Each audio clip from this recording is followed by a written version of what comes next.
Hi friends, welcome to our Brindavanam channel. ఇవాళ మనం పానీపూరి చేసుకొచ్చా. ముందుగా మా పెరట్లో ఉన్న పుదీనాని కోసుకున్నాం. తర్వాత బఠానీలు, శనగలు నానబెట్టుకోవాలి. కోసుకున్న కొత్తిమీరని కడుక్కోవాలి.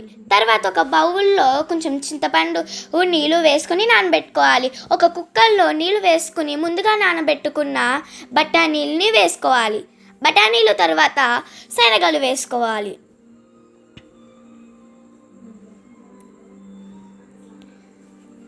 తర్వాత పొటాటోస్ని లైట్గా తరుక్కుని మనం కుక్కర్లో వేసుకోవాలి. తర్వాత తగినంత సాల్ట్ వేసుకుని క్యాప్ పెట్టుకోవాలి. దీని తర్వాత స్టవ్ మీద పెట్టుకోవాలి. దీన్ని పక్కన ఉంచిన తర్వాత మనం పానీపూరిలో కావాల్సిన పానీ తయారు చేసుకుందాం. ముందర కొత్తిమీర వేసుకోవాలి, పుదీనా వేసుకోవాలి, తర్వాత పచ్చిమిరపకాయలు. దాని తర్వాత దాన్ని మిక్సీ పట్టుకోవాలి.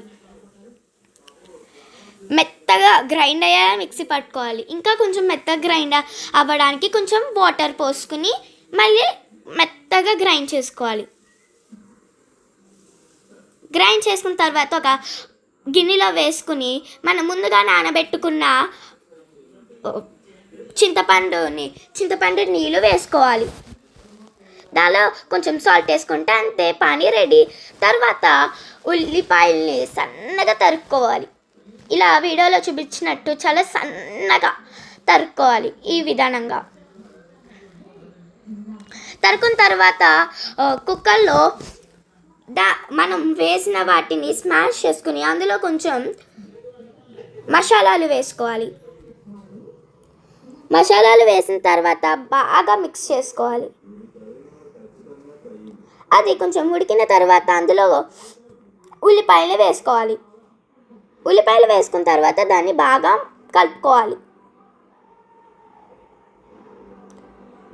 కలుపుకున్న తర్వాత బాగా ఉడికిన తర్వాత అందులో కొంచెం కొత్తిమీర వేసుకుని తీసుకోవడమే, అంతే. తర్వాత మనం పానీపూరీల్ని వేయించుకుందాం. ఒక కడాయి పెట్టుకుని అందులో నూనె వేసుకుని అందులో పానీపూరీల్ని వేయించుకోవాలి. అంతే, మన టేస్టీ పానీపూరి రెడీ. చల్లగా ఉండేటప్పుడు తింటే అబ్బా సూపర్. మా ఛానల్ లైక్, షేర్